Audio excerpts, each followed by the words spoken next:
Welcome to the Growlers and Gremlins podcast, an alcoholic adventure in cryptids, paranormal, and the occult. Coming to you weekly from the heartland of America. Welcome to the Growlers and Gremlins podcast. My name is Josh. I am a special guest host this week. We have with us, to my right, John. I'm Brian. And I'm Jason. I'm going to use my title. I am the analyst. All right, there we go. And this week, our beer is Taxman Maple Barrel Qualified, a Belgian-style quadruple ale aged in a maple syrup barrel. I am very excited for this one. It does sound good. It is 10% alcohol by volume. And let's crack this open and see what we got. You just don't even want it, Brian? I had some earlier. I didn't like it. Ooh, that is so good. It reminds me Smells like donuts. No, it reminds me of the maple brown sugar oatmeal. It does taste very mapley. I don't mind it at all. Like the ones with the little dinosaur actually pretty eggs good. that would, It like, actually tastes like a maple donut, like a maple bar That's exactly donut, or what like I the thought. oatmeal. Yeah, Definitely maple it is donut. really good. Yeah. Especially for 10%. Because some people are just not maple people. Brian. Oh, no, I love maple donuts. I just don't like it in beer. Oh, It's pretty good. wow, that is really good. Yeah, I might go back and pick up more for myself. Yeah, I actually really like that a lot. I It thought- even keeps it in the aftertaste. Yeah, I still kind tastes of like figured maple. we were going to do the cherry one since there were 8.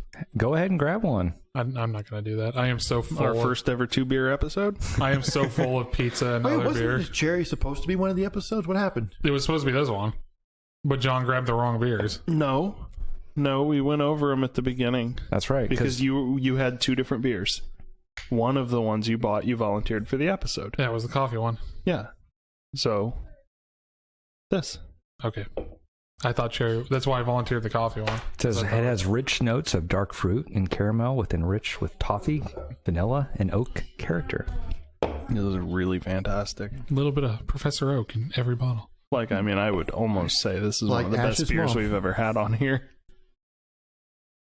Yeah. No, yeah, I'd agree. This is one of the best beers we've had. I think the Ebony is still my favorite. I mean, Ebony's great. That's why I said one of. I mean, it's pretty good. I'm not going to lie. Yeah. I'll take it. It's pretty good. From Bargersville, Indiana. There we go. Taxman Brewing Company. All right. So what do you got for us today? All right. Well, I have prepared a topic pretty thoroughly, and it's the Dyatlov Pass incident. The Dyatlov Pass? I'm hoping I'm saying that Dyatlov. right.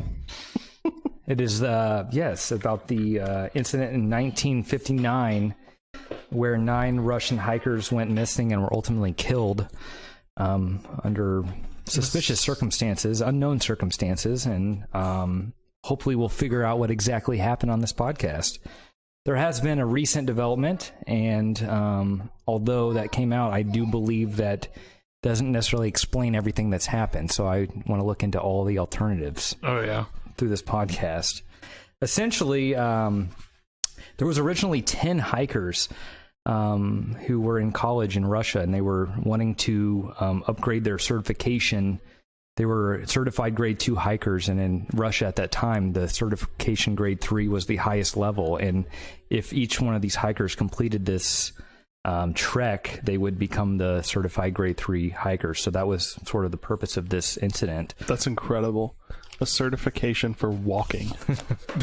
Like, why don't we have that here? I'd love to get one of those certifications if it has some prestige. I mean, they were willing to die for it. So. Probably just a laminated card. Who knows? Yeah, it probably is. You could buy one at the sporting goods desk at Walmart. Like any other license in America. I could pay for that. Mm-hmm. So, like I mentioned, the purpose of the podcast was, I mean, these were experienced hikers. I mean, they had already received their certified grade 2 and were trying to get to the certified grade 3. And obviously, Russia and Siberia in the winter is, probably a terrible place to be, and a lot of snow, a lot of cold, and that's why this was a very difficult trek to begin with. Yeah. A lot of political prisoners probably knew those conditions pretty well. Yeah, and this is obviously post World War II, 1959. We're talking Soviet Russia, USSR. And that'll come in later, as there's one of the theories was a military experiment gone wrong and things like that, and a cover up. So we'll get into that a little bit later. But essentially, the 10 hikers who started were all college students except for one. But the leader of the group, which this is named after, was Igor Dyatlov, and that's where they got the name of the Dyatlov Pass from. It wasn't originally called that. And I guess the indigenous community, this was called Death Mountain in their indigenous language. So Mount Doom. So starting off great, trying to trek the Death Mountain. That's a good certification. It's a great spot. start, We're going to right? the Death Mountain. What happened to the Kitty Hill? I thought that we were going to get certified on that. Yeah, these aren't bunny hills at all. No. Double black diamond. Not at all. And originally, this trek was supposed to be around roughly 16 days long, and give or take, 3 or 4 days on either side of it. But this was not an easy hike or easy trek to begin with. And yet, casual backpackers in America do longer hikes all the time. True. Like the Appalachian Trail. Yeah, that's a lot longer than this. But essentially, how this all started was there was. Ultimately, the 10 people, there was 2 women and 8 men. One of the men, Yuri, he left after the first day. He had apparently a joint condition and was extremely in pain, and turned around after one day. He was fat and he had gout. Couldn't make it that far. I was thinking like the old person that feels the weather in their arthritis. Got the rickets. So whatever rickets is. I got the cold in my bones. I gotta just go. associate rickets with joints. That's the dude who was like, you know what? We could all get certified together. He's like, yeah, let's go get. And he, like day 2, he's like, no, I don't like this. I'm out. I'm happy at 2. See you guys It's later. too cold. I'm out of here. Yeah, I'm going back to the base. So anyways, their expedition started on the 23rd of January of 1959, and it was a pretty typical standard trip. And we kind of know what happened originally because there was camera footage. They had each, there was a couple cameras that were taken, and a couple of the trekkers had a personal diary. So we were able to kind of know what happened up until the point where everyone died. So essentially, the first couple days of the trip was normal, trekking up a mountain full of snow. Normal day, taking pictures. They would travel single file up the mountain so they wouldn't lose each other and things like that. And ultimately, originally it started around, it was around freezing when they started the trip, and each day it seemed to get a little bit colder and colder. And ultimately, by February 2nd, it was about anywhere between negative 15 and negative 22 degrees. So Fahrenheit or Celsius? That's Fahrenheit. It was negative 30 Celsius. I was going to say, Yeah. it was negative 15 Celsius. Don't be complaining. Yeah, it was pretty cold. Still above 0. So, anyways, on January 28th, the day after they started, when Yuri, who's the 10th individual who left, he was told by the leader, who was the Igor Dyatlov, hey, we'll receive a telegram in about 16 days. When we get back, everything should be fine. And if you don't hear from us around that time, maybe call the authorities. Maybe something's gone wrong. And after about 3 weeks of not hearing anything, they decided to actually call the authorities. And I guess an expedition was led to figure out what happened. The 9 individuals were eventually found on February 26th, which was roughly a month after they had left. And when the authorities found them, they found the tent that they were staying in. They found possessions and clothing, but they didn't find any signs of the hikers at the time. Obviously, that was some concern, so they went looking around and investigated a little bit further. They found that the tent that they were staying in had been cut from the inside, that all their possessions and clothes were still there, and obviously there was no signs of any person inside the tent. Eventually, that same day, five bodies were found nearby, and they were essentially kind of frozen in place, in position, like they were trying to get back to the tent somehow. And the curious thing is, a lot of them were only wearing their underwear and didn't have any shoes or socks on. And with temperatures in the negative teens, that's sort of concerning. I vaguely remember hearing something about this, and the idea that when hypothermia sets in, you stop you lose your remove sense. all your clothes. Yeah, you lose your sense of the fact that you're You cold. think you're burning up instead of being and you cold. strip down, and that's what they believed had happened to these people. You know, I think there's a name for that. Paradoxical undressing. Yeah, but I think that actually comes from like you're kind of starting to lose it from how cold you are, and you think my clothes are so cold. This is what's making me cold. If I get these cold clothes off me, I'll feel better. Nope. You actually just start feeling hot. I know. Because I work in a freezer that's negative 48, and it's like once it sets in after you've been in there for a couple hours, it's like I am sweating inside this jacket. Negative 48. Imagine the shrinkage. Oh, dude, you are wearing everything in that freezer when you're working in it. Well, the authorities obviously hadn't heard anything from this group, and everyone was an experienced hiker. There's just one thing I've heard before, and I don't know if this is true, and you've done the research, maybe you do. I heard once that one of the bodies was found up in a tree. Not exactly, but sort of roughly. I understand where that thought would come from, and I'll explain that here in a second. So, on the February 26th date, 5 of the 9 bodies were found, and essentially the first body that was found his name was Yuri, and ultimately every one of the 9 was found, and an autopsy was done. Of the 9 individuals, but the first one that was found was Yuri, and he was found face down next to a tree, which there was a small fire next to. And with the tree he was found next to, all the branches around the tree up to 5 meters, which I guess 10, 12 feet. That's right. Were broken as off. if he'd been thrown, hit, and like fallen through the tree or something. Correct. Or the thought was possibly he was trying to climb the tree to get a better view, and the branches broke and fell. Anyways, there was a fire underneath that tree, and he was found face down next to the tree. He had large burns around his body. He had gray fluid around his mouth, and he had blood covering his ears, nose, and lips.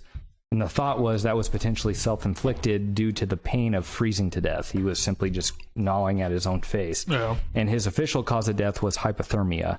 The second individual found, his name was Georgie, and he was found underneath the first body. He was heavily bruised. He had burns on his head, and his knuckle was found in his own mouth. Like bit off, or just... Yeah, the thought was that he was freezing, and that the pain was so severe that he was trying to, bite his own finger to try to calm the pain, and his own knuckle was found in his mouth. And those 2 were found under that tree where there was a small fire next to it, and both had burns on their body. The third individual that was found was the leader, the Igor Dyatlov. Igor, yes. He was found with face up, with both fists clenched. He had bruises and cuts, and he was missing teeth. And he ultimately was diagnosed as death as hypothermia, as well as the first 2 individuals. He was not found next to the tree, but roughly 300 meters away from the tree line, where the first 2 bodies were found. The 4th body was found, and the first 3 bodies that were found, they were basically in their underwear, had no shoes on, no socks on. And with the tent being cut from the inside, the thought was that these people tried to get out immediately when they were sleeping, didn't have time to put on clothes, and ran. But when the 4th body was found, he was the best dressed out of almost anybody. He had 3 layers of clothes on. He had 2 hats on. He had multiple pairs of socks. And the thought was he possibly took the clothes from the first 3 and put them on himself. But his right sleeve was torn. He had long bruises on his side of his body and his face, but he was ultimately diagnosed as dying from hypothermia. And the 5th body, which was found on the initial search, he also was considered to die by hypothermia, but he had internal bleeding, a fractured skull, and all 4 of these individuals prior to him, and the 5th being him, all had signs of being moved after death. The other 4 individuals weren't found for another several weeks. And I'm guessing the snow had to melt or something. Well, essentially what happened, the other 4 individuals were found by the indigenous tribe. They're called the Mansai people, and they ended up finding the last four. Yes, after the snow started melting, they ended up finding them. And interesting with those bodies, the number 6 body was, his last name was Dubinina, and it was a female, and she was draped over a ledge. She had her tissue around her mouth was missing. She had 10 broken ribs. She had no tongue. Both her eyes were missing, and she had a lot of blood in her stomach. And her supposed cause of death was internal bleeding from severe chest trauma. So the first 5 were, killed by hypothermia, and she was considered killed by internal bleeding from severe chest trauma. And all 4 of these individuals were found pretty close to each other. And the 7th one was, his name was Simeon, and he was actually the best dressed out of anyone that was found. He had 4 pair of pants on, 3 hats, 3 socks, and boots, but he died. He had 5 broken ribs. He was found with no eyes, and he had missing tissue on his eyebrow that showed his skull, and he had severe head trauma, and ultimately his cause of death was chest trauma.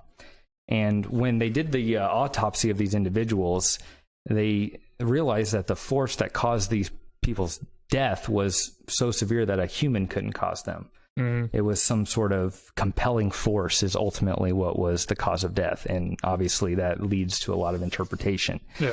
The 8th individual that was found his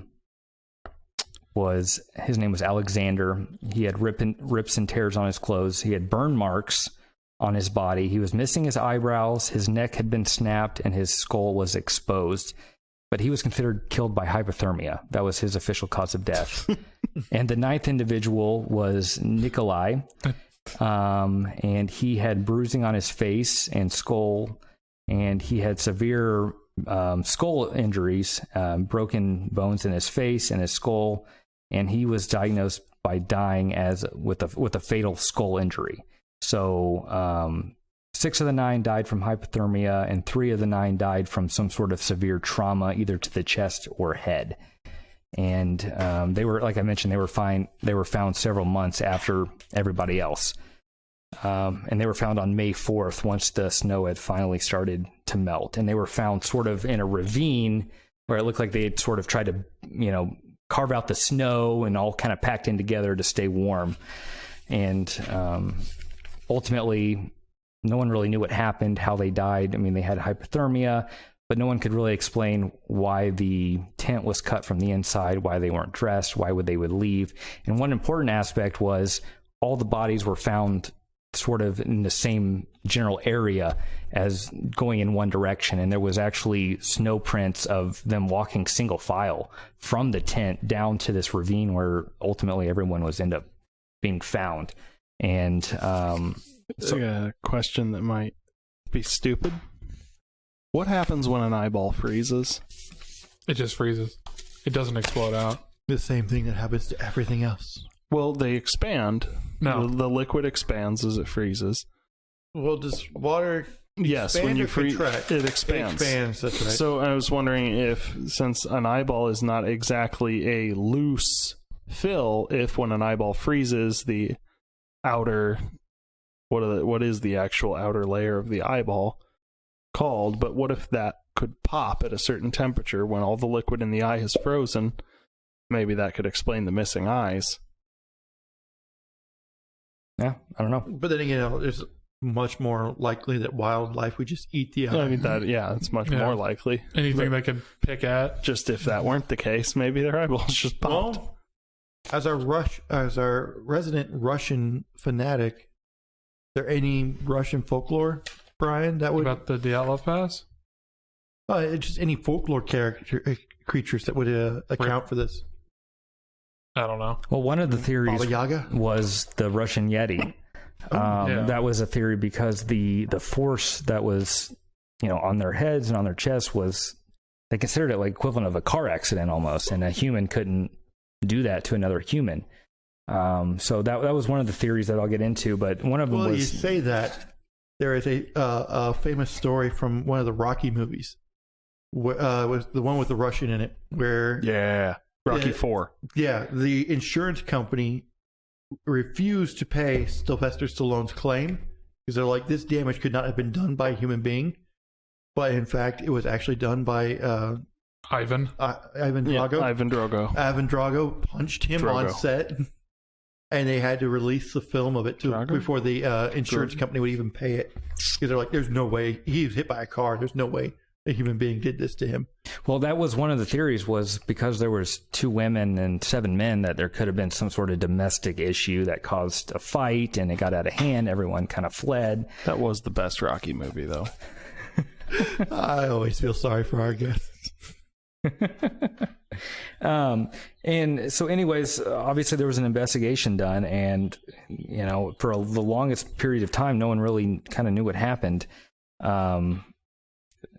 The diaries that everyone had kind of stopped on February 1st. And so the thought was everyone died either late night February 1st, early February 2nd. They weren't really sure. But around that same time, there was reports of mysterious orbs and flying objects around the area from people that were traveling 50 miles south. They said they looked north and they saw a bunch of flying orange orbs in the sky. So the thought was, possibly extraterrestrials were involved in this. That was one of the theories originally, I guess, given for explanation of what happened. Some of the other things that happened for the individuals were that the fact that there was a small fire outside of the camp was highly unusual, especially given the conditions at the time. One of the thoughts that could have contributed to this was called infrasound, which is caused basically it's a very low humming noise, and I think there's been reports that possibly our American diplomats in Cuba were sonic sounds are being pulsed into their rooms, and it's at such a low frequency you can't really hear it, but your body reacts to it, and it causes the brown note, panic and nausea.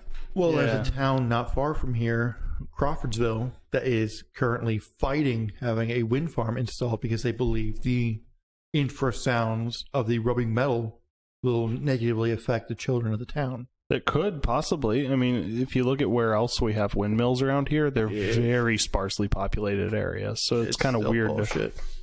You never know. You never know. The rubbing metal makes this kids go weird. You never know. You don't. So, oh yes, because you're a perfect example of normalcy to judge this on. I'm not judging. I'm listening to this because there's information in this I haven't heard. Even when I've looked it up and read about it. Let's just take a moment, and maybe we should all take notes on how prepared our guest is compared to the rest of us. We should. I took notes about that hours ago. We should look at this and think about the future. I still pulled an hour with bullshit. I'm happy. I'm waiting for the open mic part because I like talking about this. Well, one of the interesting theories was the Mansai people. They were the indigenous people. They were considered very peaceful, but they had a folklore tale where 9 people in their tribe were killed at the top of the mountain. So there were thoughts that the Mansai tribe had committed some sort of ceremonial ceremony that possibly killed these people to... Almost like a revenge killing. You took 9 of ours, we'll take 9 of yours. Yeah, possibly. And there was it was almost like almost looked like a lean-to that was established. It was about 100 meters away from where the bodies were found, and it was a customary religious symbol of the Mansai tribe. So the thoughts were that possibly because of the 9 members of the Mansai tribe were killed naturally on the mountain, that this was some sort of sacrifice or religious ceremony that may have caused the death of these 9 individuals. So that was looked into, but ultimately the Mansai tribe were the ones that found the 4 that were multiple weeks later, and they interviewed multiple people, and ultimately they ruled out the Mansai tribe as a contributing factor to their deaths. But it's an interesting theory to think about because they had folklore of 9 people dying on the mountain, and then these 9 people died, so it sort of kind of fits that theory anyway. But going with the infrasound, there was something that's called a calibatic wind, and essentially what that is it's a very powerful, up to 70, 80, 90 mile an hour wind, but it's compelled by gravity, and it's when wind comes over a mountain and sort of gravity kind of takes it and causes it to go extremely fast down the hill. And that wind, that calibatic wind, could cause that infrasound, which would cause the people to be panicky, which would cause them to cut the inside of a tent and run out, basically naked into the negative 20-degree weather. It's kind of like the opposite of when a volcano erupts. There's a wind, like a calibatic wind, that comes down that is so hot that it could just vaporize you. That's a pyroclastic flow. No. That's the one that comes down super fucking fast. It's not lava, it's wind. No, it's the dust and everything getting ejected. Yeah, it's so hot it could vaporize you. No, that's the pyroclastic flow. That's not the wind. The sound wave, and then the thing that comes rushing down the mountain that destroys homes and everybody, that's the pyroclastic flow. That's not lava. That's just really hot rock and dust that's moving at like 200 I'm miles talking an hour. specifically about hot air. No. Yes. No. It's actually John, what killed Pliny the Elder. You would know a lot about hot air. Yes. I do. I'm going to say, who's Pliny the Elder? Pliny the Elder wrote Natural History of Selection, the world's first encyclopedia. He was a Roman scientist. Yes, we're going to know what killed the Roman scientists was the hot air that came out. Not what science has told us. That the pyroclastic flow is what kills people. Well, do you not remember our discussion about the atomic bomb? That's how we end up. That's a shock wave. Yeah. That's not heat. Yeah. That's a literal concussion force that kills you. But that's the reason why we still show up under the search term Godsmack. Okay, but when I was interrupting to say something, it was with the infrasound like that comes down and it's moving so fast, it reverberates. And I heard something that why they cut them and took off was they heard it and somebody freaked out thinking it was an avalanche coming down the mountain. Yeah, and that's one of the ways that's one of the reasons why they thought everybody was so panicked and running. I've heard another story about... But I just I know just that was that sometimes it can, like, even experienced skiers can hear it sometimes and they'll freak out thinking there's an avalanche coming, but it's just the sound of it coming over the mountain. And that is a theory, but also that wouldn't really explain why there were single file footprint. Everyone's walking single file, seemed to be uniform in nature, things like that. But look at that thumb. Oh, yeah, I got a hitchhiker's thumb. That's cool. Did you break it? No. What? It's just a genetic thing some people have. They can tip their thumb back really far. It goes back 90 degrees. Jesus. Yeah, I don't know. I was born with it. It's a thing some people have. Maybe some he's people born don't. with it. Maybe it's Maybelline. No. But one of the most interesting things was all of these injuries occurred, but there was no, just looking at the bodies, there was no like obvious injuries externally. These were all like internal injuries. So just looking, it just looked like these individuals froze in place. But when they actually, started looking at the bodies, they realized, oh, this person's got 10 broken ribs. This person's got skull fractures. But outside, you wouldn't really know. But 2 of the individuals were missing eyes. 1 individual was missing a tongue. And 3 or 4 had such severe trauma that certain parts of their back of their skull, you could see their skull through their skin.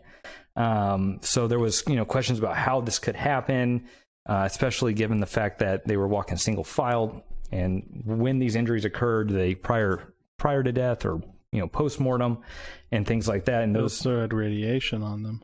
Correct. Yeah. And then there was 2 individuals ultimately were found had radiation on them.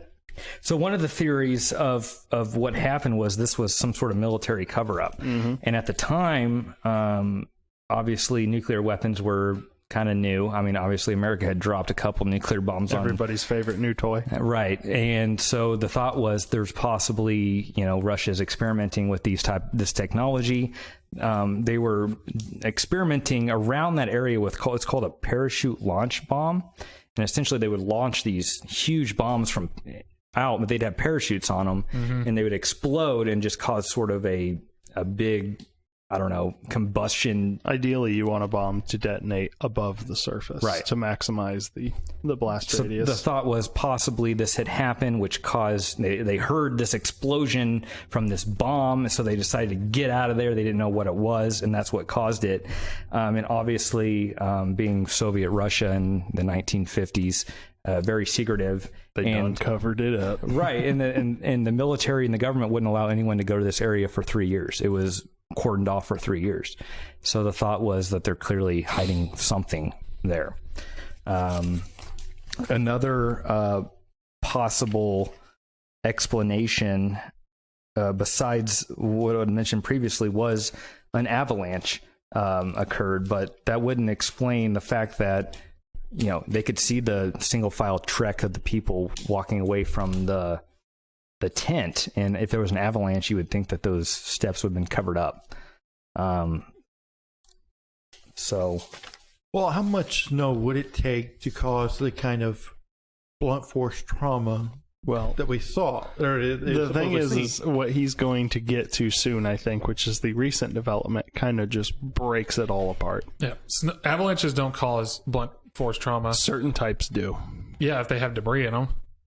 There's a very specific type of avalanche. Well, what was really interesting was in 1990, the original investigators of the incident came out and felt like comfortable enough to talk to the media. With the collapse of the USSR? Correct. And there was a published article in the Russian newspaper where the original investigators basically came out and said, we have no rational explanation of what happened. But they didn't mention the flying spears. That came out in the report. And essentially Russia had said, if you mention anything about anything flying in the air, it's not good things aren't going to happen to you. So everything about that stayed quiet. But when 1990, when the USSR ended up failing, the investigators felt comfortable enough to come out and say, we have no idea what happened. There was reports of flying spheres. So that's where the alien, possibility came in. Coupled that with the fact that a couple of the victims had radiation on them. The fact that they didn't have any sort of outside trauma, it was all internal. It couldn't really be explained at the time in a rational way. So that's why the alien angle was very popular, and a lot of people still believe it to this day because there was a lot of reports of objects. And again, that kind of couples with the military explanation as well, because if they were doing some sort of experiment, they didn't want anyone to know. That's why they didn't allow anyone to say anything for 3 years, go to the area for 3 years, and didn't say anything until 1990. Well, yeah, if it was those parachute bombs, the explosion would have looked like a sphere in the atmosphere. Right? Am I wrong? Well, I'm sorry, what? Probably not when the investigators would have seen it. Well, the investigators didn't see it. We're talking about people, what was it, like 50 miles to the 50 south? miles to the south saw spheres. Okay, yeah. No, because the bomb, it would have just been like a little... It would have lit up the tiny sky, but you wouldn't have dot. been able to see the actual blast. Plus, a pressure wave would have resulted in internal injuries, not necessarily injuries to the skin. Also would have caused a lot more damage to the surrounding trees than one tree missing branches like 5 meters up. True. Also probably a lot more damage to their bodies. And all the especially snow since would have some of melted. them didn't have blunt force trauma. Well, there's also the theory that these parachute bombs could have caused avalanche as well, because when it hits above the mountain, obviously it's going to cause vibration, Shakes everything. which could cause the avalanche to occur. But I have pictures here of the tent. I mean, the tent's not covered in snow. Their footprints aren't covered. So, a huge avalanche, really, it's not going to explain what happened, because they wouldn't have been able to find the tent or any of the bodies if they were covered in avalanche snow. Yeah. And that's why the Yeti was a very realistic possibility back in the day, because the force cause was greater than something a human could cause. And, when there's internal damage to that effect, you really can't explain it. Yeah. So I don't know. Was Kevin deployed to that area at that time? Nope. No. Okay. I like the idea that the ones that had the chest trauma, they were actually like still clinging to life, and a bear found them. And you know how bears like to hop? I'm sorry. Repeat the last sentence. A bear found them. Oh, a bear found them. Okay. Yeah, sorry. they were still living, and bears will stomp on things to get them to die before they eat them, or if something were to like. So, I mean, that's one theory I've heard. He's right about the bear thing. They'll do that kind of like They'll hop on. they'll They'll rear up and like drop their front legs back down on something. Yeah, I don't know anything about bears beyond the Charmin commercials. Come on, Jason. Bears beats Battlestar Galactica. The bears. No. What? Well, that was one of the theories. Was it? Oh, damn it. Was that I know too much about this. Well, no, that the wild animals caused panic. Like if they, that's why they left in a hurry and didn't have any clothes on. That a bear was attacking them, and that's why they left the security of the tent, because the bear either smelled the fire that they had, because when it's that cold, they had sort of a furnace that it was called a steam furnace that they would heat the tent from the inside, and that the bear smelled them cooking food, came, obviously we're in February, January in Siberia, and they smelled the food and came, and they decided to get out of there and ran away. So that was one of the theories, but they didn't find any of the animal tracks or anything like that. So they just found the footprints going away. So they kind of ruled out the possibility of a random animal attack because they didn't find any tracks. Also, who runs away from a bear single file? Right, exactly. It's easier to run through snow in a single file line. Well, technically everyone's going to be a different speed. They're all going to be going the same direction, so they would have naturally formed a single file line. And the slowest person saves everybody else. Yeah. I don't have to be faster than the bear. I just have to be faster than you. Faster than the slowest person. Faster than you. I don't know why everyone's pointing at me. I wonder. I may be able to. Maybe. No. Outsprint me? I challenge thee to a foot race. All right. All right. Josh can find us the bear. I'm sure he has those connections. But I mean, the bodies were ultimately found. They were found roughly 0.93 miles away from the campsite. So I mean, that's not a small trek in the middle of winter. No. Without any clothes on. And did they ever say how deep the snow was at the time? Well, the four individuals that were found later, it was estimated they were under 13 feet of snow. Holy shit. Right. So, but the original 5, they were found on top of the snow layer. So that's why the original avalanche theory was put into questions, because wouldn't everyone be buried? Wouldn't the tent be buried? All of that. And it's just estimated that they were under 13 feet of snow because they weren't found until the snow melted anyway. It could just be that they didn't look all that thoroughly. Or they got covered. And they were all ultimately found within like 600 meters of each other, which is actually quite a long distance. It's quite a big distance, especially on a mountain, because anything could happen. So, hell, if they came from the same tent, even 100 meters apart would be pretty far. 600 meters is pretty significant. In 2014, Discovery Channel released a 2-hour documentary called Russian Yeti, The Killer Lives. And they went into and they looked into the possibility that a Yeti is the one that caused the damage.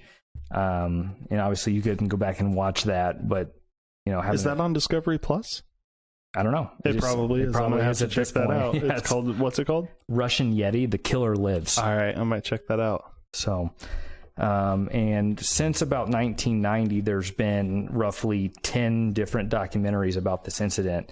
So there's a lot of information out there because, it's a very interesting, circumstance of what happened.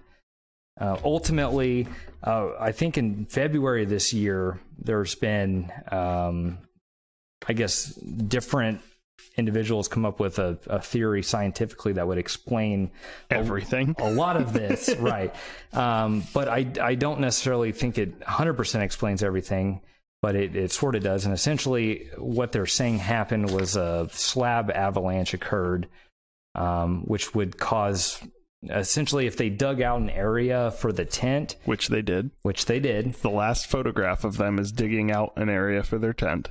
So when they dig out the area, it causes an instability in the mountain and the impact of the snow, and which would cause basically a layer of ice to slide down, which could cause a loud noise, which could cause them to panic, could cause blunt force trauma, Doesn't necessarily explain why they left single file, or they went single file, but could explain why they left the tent in a hurry.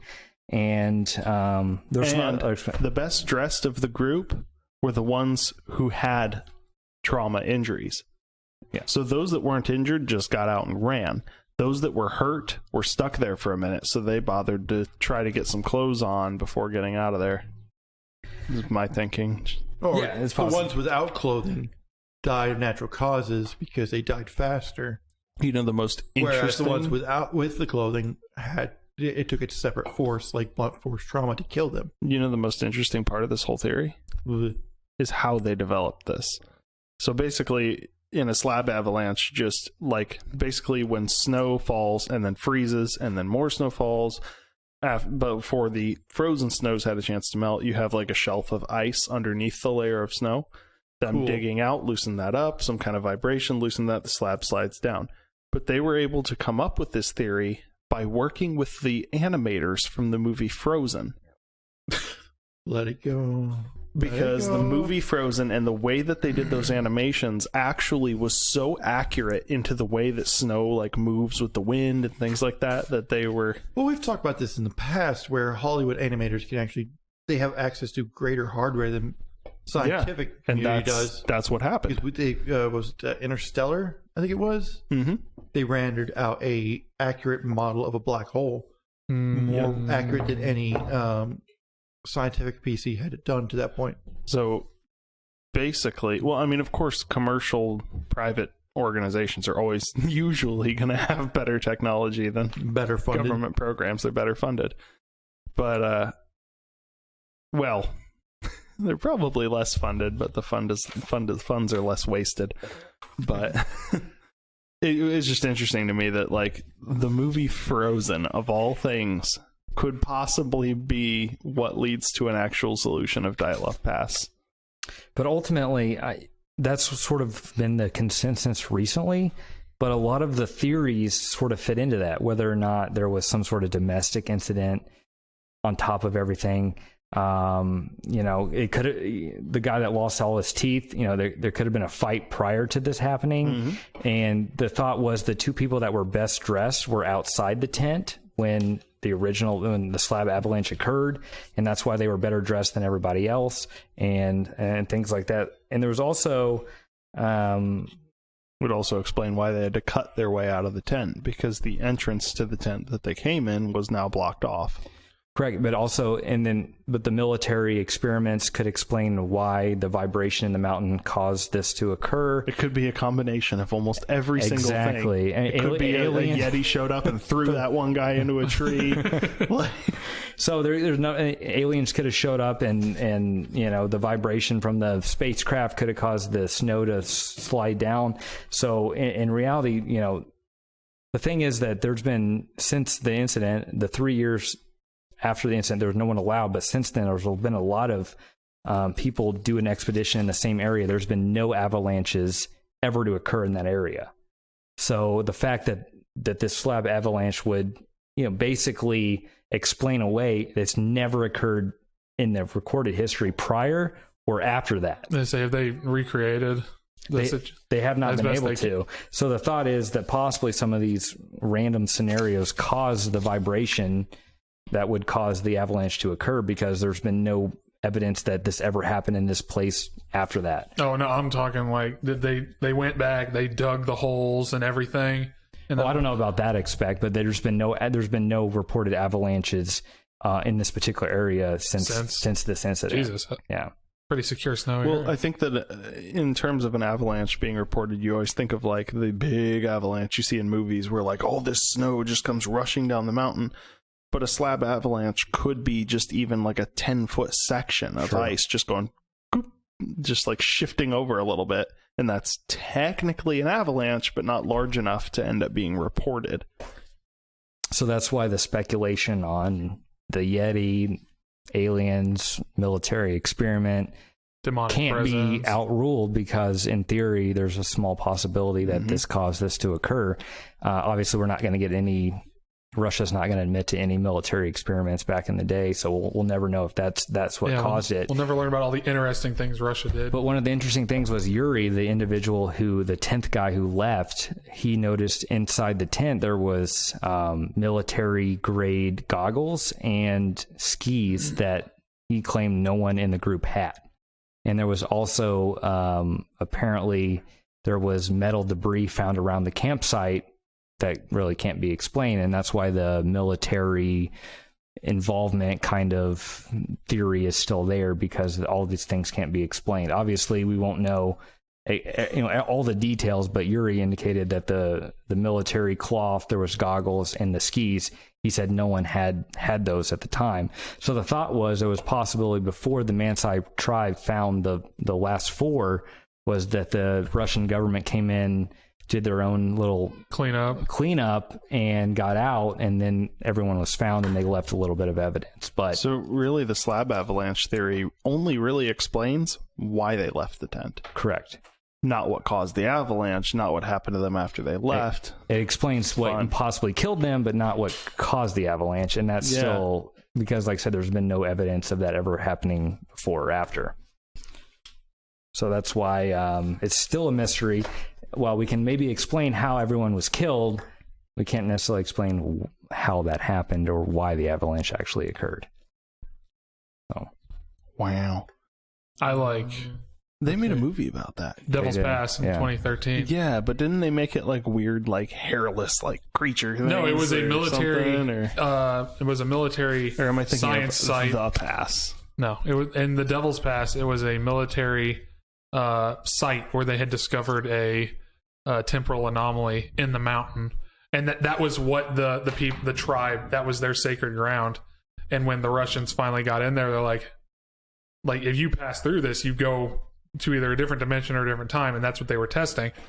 And the whole thing was that this like English college group in the 2012 was going, and they were going to recreate the pass, and they didn't want them finding anything. Well, it turns out they found this big steel secret Russian door, and then the night a bunch of Russians detonated an avalanche at the top of the ridge, and then they came down and started killing them all to keep it covered, and then say, oh, they died, and we found them in the avalanche.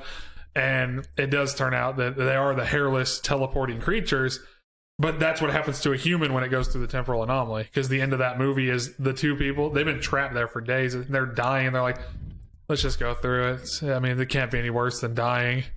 And they end up going back to 1959 and becoming the bodies that were discovered. And then the Russians come in and take them and go to experiment them at the base. Huh. We've watched it. I think we have not. Is anything in your life not based on a movie or anime or television show? I'm sorry, but he was asking, and we started this conversation with, this movie was really cool. I did start that. So shut the fuck up. Attention. Yeah, because, I believe there's actually another movie called The Pass. Is that the one with the demon? I don't remember. Yeah, because I mean, there's the demonic one where why did those guys have their eyes and tongues missing? It's like those are usually parts that are taken out of a person when sacrificed. Remove the eyes, remove the tongue as part of something. In other cultures, maybe what a demonic entity came and got that. Everybody else died too quick. Those that survived got caught. But also, carrion eating animals go for the eyes and tongue. They go for the soft tissues first, like eyes and tongue. Yeah, but asshole. But still, they would really they do that. There are animals that will eat you from the asshole first. Wow. Well, I guess if you're face down, right? I mean, where else are you gonna go? Right. Can't bite through the hide. Got to go in through the ass. But then again, most people got juicy butt cheeks, so why skip those to get to the hole? It's frozen.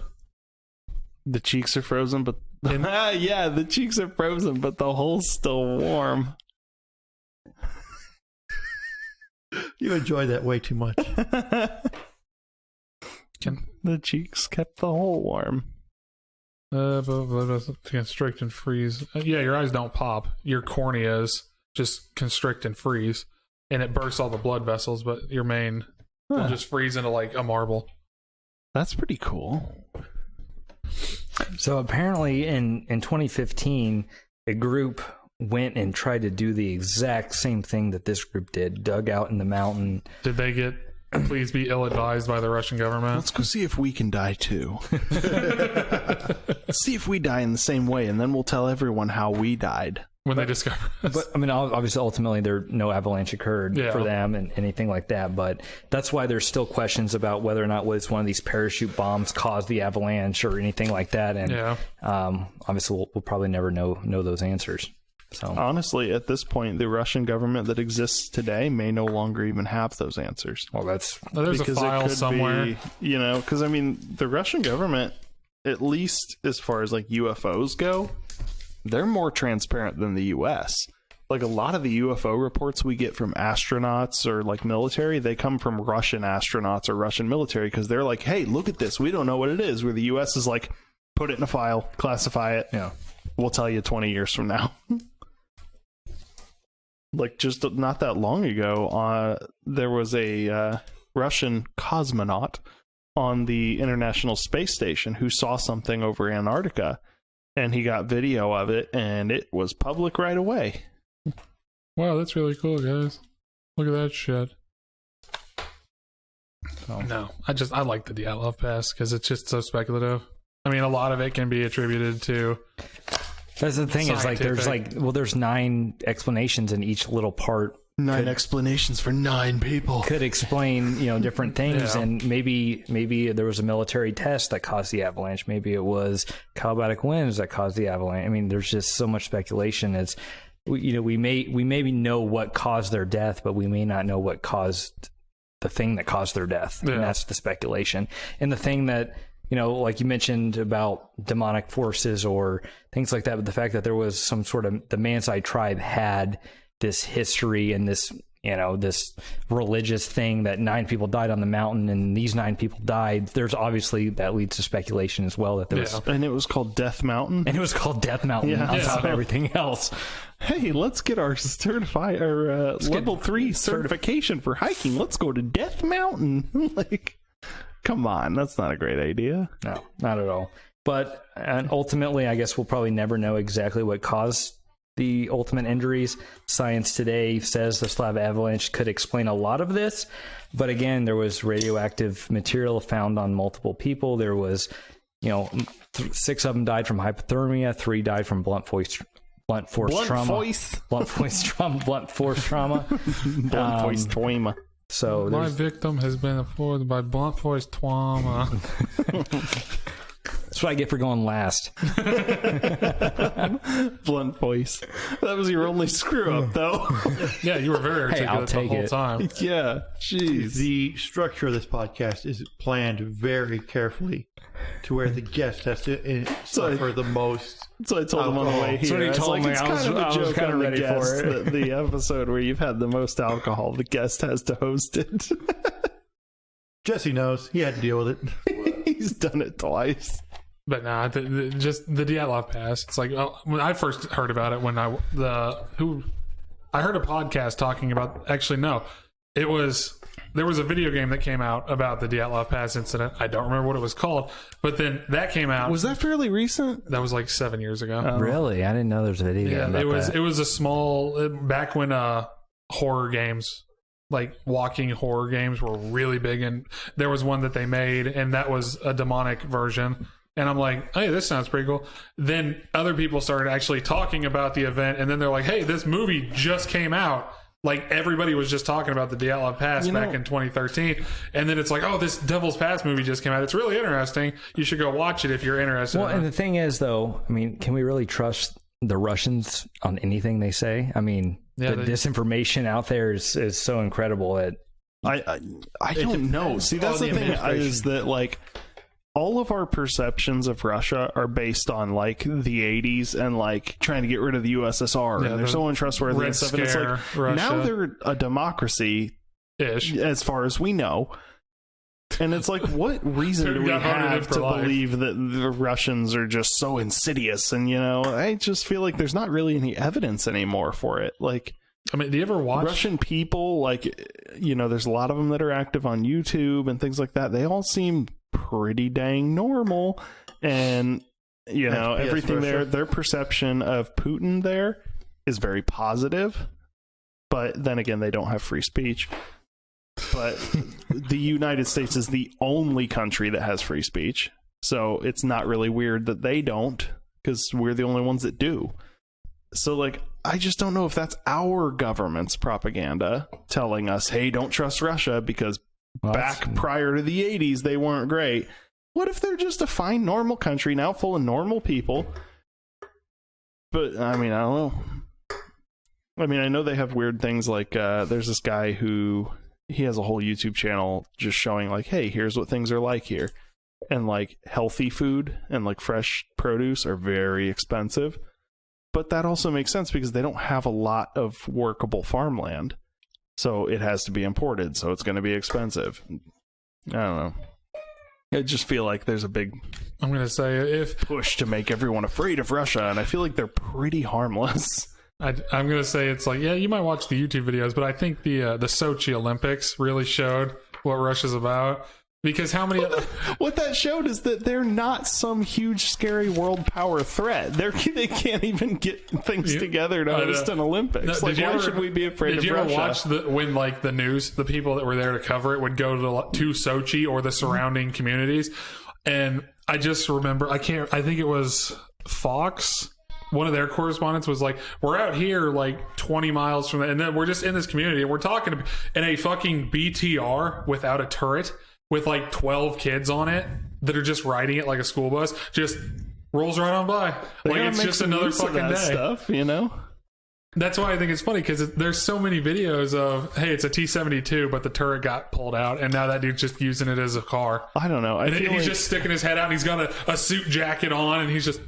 I feel like what we hear in media, like compared to reality, is so skewed in that, like, China. Like, I never thought much about China, and then I watched a Grand Tour episode where they went to China, and I was like, what? Why is this place so ridiculous? Like, they have the craziest highway systems and, like, all these crazy modern cities, and it's like, why have we been taught all our lives to think that China's like a third world country? Well, why would you ever believe that? Because didn't your dad have to go there a lot for... He went to Hong Kong. Oh, okay. Hong Kong was a British protectorate. Yeah, a little different. But, well, not anymore. Not now, but yeah. They're very upset. He had to go there, set up manufacturing contracts, and yeah. Here, let's get blocked off Spotify. Free Hong Kong. Yeah. Didn't we already do that? Yeah, I did that a long time ago. Well, no, he did the Taiwan. Oh, yeah. Taiwan is a country. Which is how we found out you're a dollar store person. No comment. COVID. Okay, I guess that's how we're ending it.